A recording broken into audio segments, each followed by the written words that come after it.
Au cœur des négociations de paix entre l'Arménie et l'Azerbaïdjan, une question reste suspendue dans un silence diplomatique assourdissant, celle des dizaines d'otages politiques et militaires arméniens, anciens dirigeants du Karabakh, toujours détenus à Bakou. Leur procès se déroule à huis clos, loin du regard des médias indépendants et des observateurs internationaux.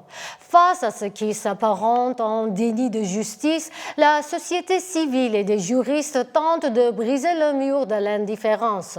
Notre invité ce soir est l'un des fers de lance de ce combat. Philippe Rafik Al-Fayyan est avocat, expert en droit international et ancien secrétaire général adjoint de la Fédération internationale pour les droits de l'homme. Il est à l'initiative d'une action juridique inédite, activer un outil rare de l'OSCE, le mécanisme de Moscou pour forcer la mise en place d'une mission d'enquête internationale. Mais dans ce combat pour le droit, il se heurte à un obstacle de taille. L'inaction, selon lui, du gouvernement arménien lui-même et le cynisme d'une communauté internationale paralysée par des intérêts géopolitiques. Philippe Al-Fayyan, bonsoir, merci d'être avec nous ce soir. Vous revenez tout justement d'une réunion de l'OSCE à Varsovie où vous avez porté ce plaidoyer. En quoi consiste exactement cette action et quel était son objectif? D'accord. Écoutez, cette action de plaidoyer, nous l'avons démarrée au début de l'année 2025.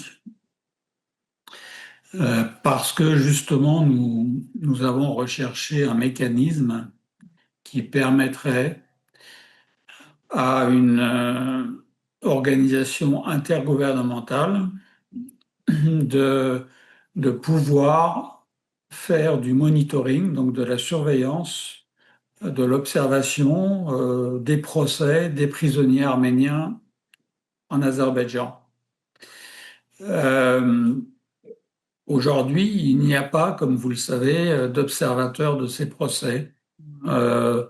Les médias indépendants ne sont pas autorisés à assister au procès. Nous ne savons pas très bien s'il y a des représentants de différentes diplomaties qui sont présents à ces procès.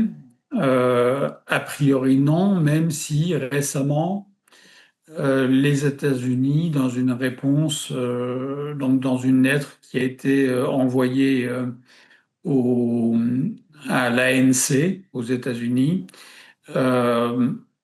faisait penser qu'il y aurait des représentants de l'ambassade des États-Unis à Bakou qui assisteraient de temps en temps au procès. Mais la lettre précisait bien que c'était dans les cas où c'était possible. Donc c'est une réponse très vague de l'ambassade des États-Unis qui veut clairement dire que on peut les inviter uniquement dans certaines audiences quand, selon le bon vouloir des autorités azerbaïdjanaises. Donc, globalement, il n'y a aujourd'hui personne qui peut assister à ces procès. Donc, l'idée donc, que j'ai eue, puisque j'en suis l'initiateur, c'était de faire appel à ce qu'on appelle au mécanisme de Moscou, qui est un mécanisme qui est prévu par l'OSCE et qui permet de déclencher donc une mission d'enquête internationale avec 3 experts qui sont désignés dans une liste d'experts qui sont accrédités auprès de l'OSCE pour enquêter sur des choses qui sont définies à l'avance par le collectif donc des États membres qui participent à l'OSCE. Donc, on a proposé aux États membres d'axer cette enquête sur les conditions d'arrestation, de détention et de jugement des prisonniers politiques en général en Azerbaïdjan et avec une fenêtre un peu plus spéciale pour les prisonniers arméniens. Parce que nous avons mis en avant que pour les prisonniers arméniens, il y avait en plus de ça une dimension ethnique, c'est-à-dire une dimension de discrimination ethnique. Alors pour répondre à votre question, excusez-moi, Oui, c'était une introduction un peu longue, mais pour répondre à votre question, euh, oui, on a un problème dans le fait que le gouvernement arménien n'évoque pas du tout la question des prisonniers pendant ces réunions. Alors c'est un problème à double titre, c'est que je pense que le gouvernement arménien ne remplit pas son rôle parce que il a un rôle de protection diplomatique par rapport à ses propres ressortissants oui. partout dans le monde. Or, il ne tient pas ce rôle. Et deuxièmement, c'est également un élément qui vient finalement affaiblir notre demande pour que au minimum 10 États membres de l'OSCE fassent la demande officielle auprès du secrétariat général pour la mise en place de cette mission d'enquête avec 3 experts.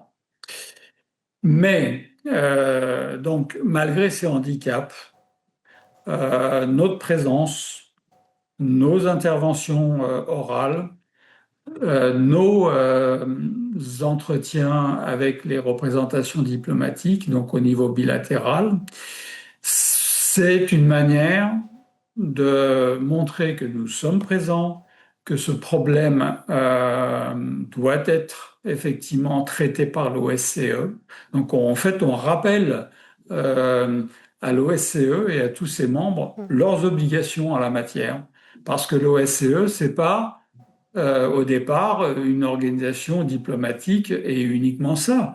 L'OSCE, elle a été créée pour euh, faire respecter, protéger ce qu'on appelle les droits définis dans la dimension humaine des principes d'Helsinki. Donc, c'est un rappel à l'ordre des principes d'Helsinki à tous les États membres. Et deuxièmement, ça oblige à la fois le gouvernement arménien et le gouvernement azerbaïdjanais à sortir de leur retranchement.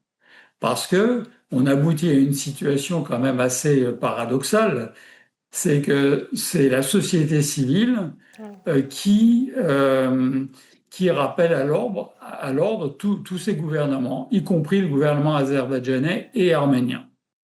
Face à l'inaction du gouvernement arménien, est-ce le droit international est impuissant ou paralysé? Plus précisément, quel levier juridique concret l'Arménie omet-elle d'utiliser aujourd'hui? Il y a plusieurs choses à dire là-dessus. Bon, premièrement, le gouvernement arménien ou ses représentants diplomatiques nous disent dans des conversations privées, enfin bon, le gouvernement arménien le dit aussi publiquement, nous évoquons ce sujet là où il faut, avec qui il faut, euh, mais nous ne pouvons pas dévoiler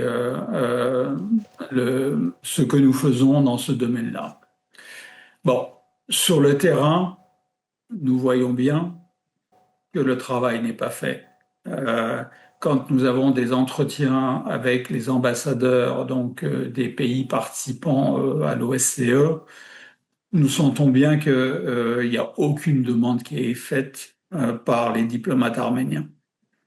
La preuve, ils nous disent, écoutez, nous sommes gênés, nous ne pouvons pas prendre une telle initiative si le gouvernement arménien ne nous le demande pas. Voilà.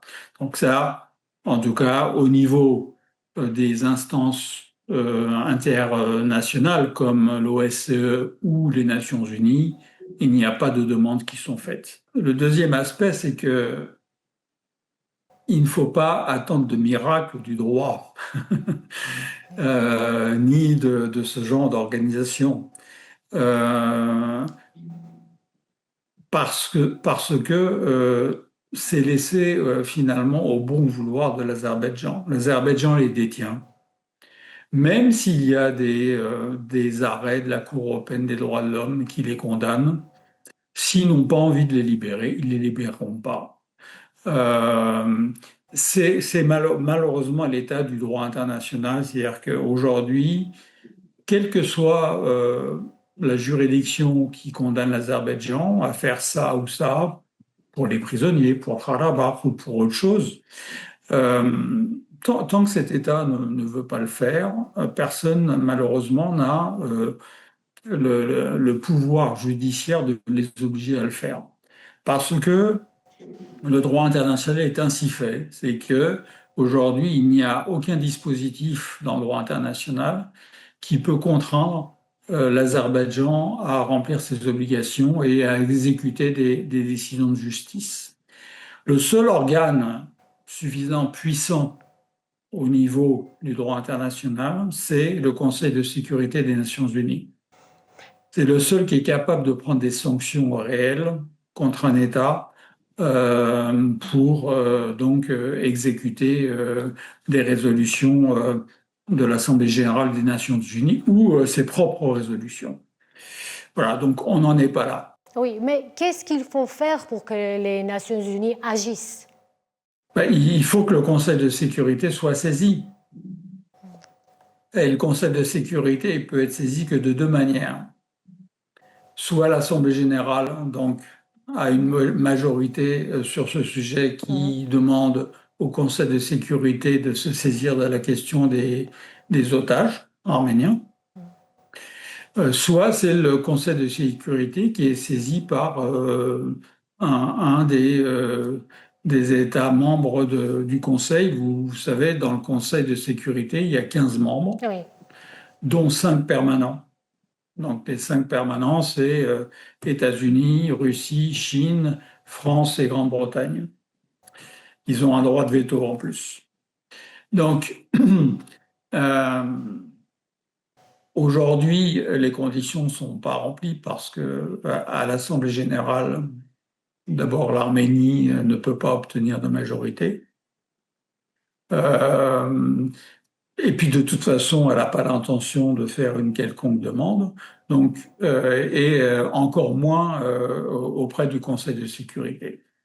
Donc on oublie aujourd'hui cette option parce elle n'est pas réaliste.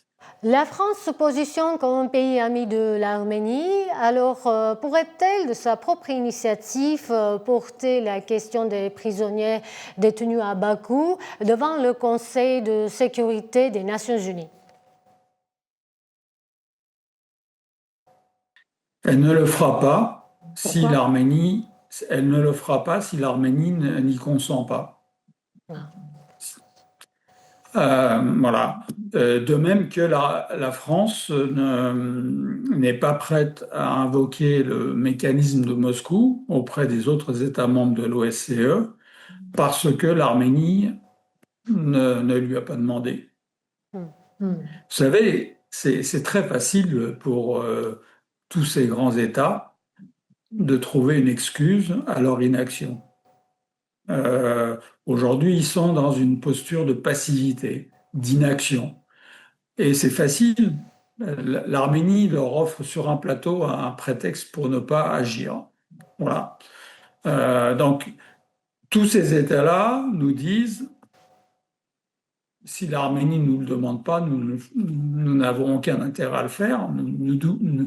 Donc, diplomatiquement, ils ne peuvent pas le faire. Et c'est quoi aujourd'hui le prétexte pour que l'Arménie soit dans cette posture? C'est de dire, et c'est d'ailleurs les arguments qui sont repris par les autres États que nous rencontrons, c'est de dire, aujourd'hui, il y a un traité de paix sur la table, il a même été pré-signé, donc nous, en tant qu'État tiers, nous ne ferons rien qui puisse remettre en cause ce traité de paix. Voilà. Donc en fait, ils reprennent l'argumentation de l'Arménie, du gouvernement arménien, qui dit, nous avons un traité de paix, la paix va être signée. Et donc, voilà, laissons faire les choses, faites-nous confiance. Euh, Malheureusement, une paix dans ces conditions, ne peut pas durer, même si demain la paix était signée, donc l'accord avec les 18 points.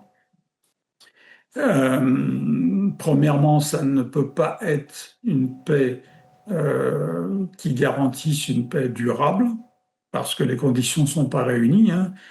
Il n'y a, dans ce traité de paix, il n'y a ni les aspects de justice, ni les aspects donc de libération des prisonniers, ni le droit au retour de la population d'Arsar sur ces terres qui sont donc dans ce traité.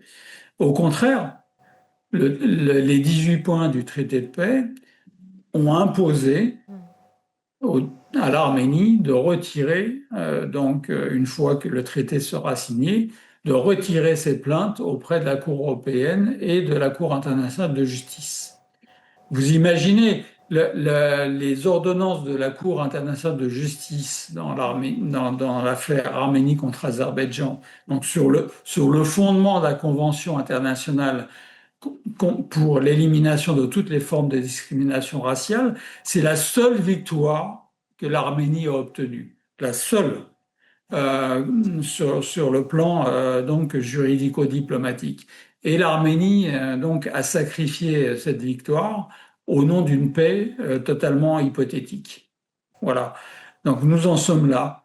Donc ça veut dire que la société civile se bat comme elle peut, là où elle peut le faire, pour garder le sujet des prisonniers donc arméniens dans l'agenda des relations internationales. Face à l'inertie diplomatique, si Yerevan n'agit pas pour ses prisonniers, est-ce que cela signifie que la communauté internationale les a déjà abandonnés? On s'en fout? Absolument. C'est le cynisme des États. Aujourd'hui, vous voyez bien que avec, si vous voulez, cette tornade Trump, le droit international allait céder le pas à la loi du plus fort et à une logique purement économique, monétariste. Voilà. Donc, et c'est cette même logique qui a, qui a donné lieu à l'accord de Washington le 8 août dernier. C'est on privilégie d'abord les intérêts économiques des États les plus puissants au détriment de questions de droit, de questions de droits humanitaires, de moralité. Voilà. C'est la réalité d'aujourd'hui contre laquelle il faut continuer à se battre. Et c'est pour ça que la société civile arménienne, les lobbyistes dans le monde doivent continuer à se battre partout où ils peuvent, dans les instances internationales, contre ça. Mais il y a aussi, aujourd'hui, c'est pas parce que le gouvernement arménien nous bloque dans des instances comme les Nations Unies ou les ou à l'OSCE qu'il n'y a pas de moyens d'action. L'action va continuer parce que nous avons effectivement des moyens d'action juridictionnels à la Cour européenne des droits de l'homme ou quasi juridictionnels auprès des organes des traités de l'ONU, donc au Comité des droits de l'homme, au Comité contre la torture. Il y a toute une série d'actions qu'on peut mener et que certaines on a démarré. Voilà, mais il faut que ça se poursuive. Mais très honnêtement, voilà, la libération des prisonniers ne pourra être qu'un deal politique et diplomatique. Voilà, ça c'est sûr. Avez-vous des contacts directs avec les autorités arméniennes pour leur présenter, disons, votre stratégie juridique ou certaines autres demandes? Écoutez, je ne souhaite pas trop parler de ça, mais oui, ils sont parfaitement informés de la démarche. Voilà, j'en dirai pas plus. La diplomatie arménienne, on peut ne pas être d'accord avec sa politique, mais euh, nous sommes en tout cas, si on fait un travail sérieux, nous sommes obligés de les informer de ce que nous faisons. Voilà. Donc, ils sont parfaitement informés de notre stratégie. Euh, j'ai encore la naïveté de croire que il y a des diplomates arméniens qui ont une conscience et qui ne s'opposent pas, voilà, ouvertement à ce que nous faisons. Après la fermeture du bureau de la comité du Croix-Rouge à Bakou, est-ce qu'il y a un certain canal de communication fiable avec les otages? C'est l'un des arguments d'ailleurs qu'on utilise auprès de l'OSCE ou des Nations Unies et auprès des autres États pour dire il faut que vous agissiez parce que ces prisonniers sont dans un état d'isolement total aujourd'hui. Donc, il y a des contacts entre les prisonniers et leurs familles. Donc, nous, en tant qu'avocats de ces prisonniers, nous avons les informations à travers les familles. Donc, les contacts existent. Donc, ce sont les avocats commis d'office qui contactent sur une base plus ou moins régulière les familles pour mettre en relation donc, les prisonniers avec leurs familles. Alors, la seule chose qui est un peu compliquée, c'est que comme ce sont des avocats commis d'office et dont on sait qu'ils sont absolument pas indépendants, les conversations entre les prisonniers et leurs familles sont un petit peu cryptées. C'est-à-dire c'est codé. Quand on veut essayer de savoir des choses, on est obligé d'utiliser certaines méthodes pour communiquer, pour qu'ils communiquent entre eux. Donc, parce que si vous dites trop ouvertement les choses et qu'ils répondent trop ouvertement, bien sûr, ils vont être soumis à des pressions par les autorités pénitentiaires azerbaïdjanaises. Donc c'est compliqué. C'est compliqué parce que voilà, il faut essayer de comprendre entre les lignes ce qui est en train de se passer. Si l'on résume, a-t-on le sentiment que les otages arméniens sont abandonnés de tous, sauf bien sûr de leurs familles et les juristes comme vous êtes? Écoutez, je ne sais pas, je ne peux pas répondre au nom de l'opinion publique arménienne, de la société civile arménienne. En Arménie, en tout cas, je ne sais pas, je ne sais pas répondre parce que je n'arrive pas à comprendre comment l'opinion publique, une partie de l'opinion publique, continue à soutenir le gouvernement arménien tout en sachant que il n'y a rien qui soit fait pour exiger la libération sans condition de ces prisonniers. Moi, je ne comprends pas. En tant qu'Arménien, alors évidemment, je suis pas arménien d'Arménie, mais arménien diaspora. Donc, mais même en diaspora, nous avons le même problème. Une grande partie, enfin une partie de l'opinion publique en diaspora soutient sans condition la politique du gouvernement Pachinian en se mettant dans la posture nous soutenons l'État arménien, voilà, quoi qu'il fasse. C'est une manière de se désintéresser, effectivement, de la situation des prisonniers, de la situation des réfugiés d'Artsakh de l'abandon de la notion de droit au retour, etc. C'est désespérant que euh, la population arménienne, que ce soit en Arménie ou en diaspora, ne comprenne pas que euh, ce sont nos ressortissants et quoi qu'on, quelque bord politique que l'on soit, nous n'avons pas le droit de les abandonner. C'est ce que, d'ailleurs, c'est dans les conversations que nous avons avec les autres États. C'est ce que je leur dis. Je leur dis, est-ce que votre État serait prêt à signer une paix avec un État qui tient en otage vos propres ressortissants? Je connais la réponse à cette question, mais ils ne répondent pas. Quel message ou quel appel vous pouvez maintenant adresser aux Arméniens d'Arménie et de la diaspora concernant votre combat?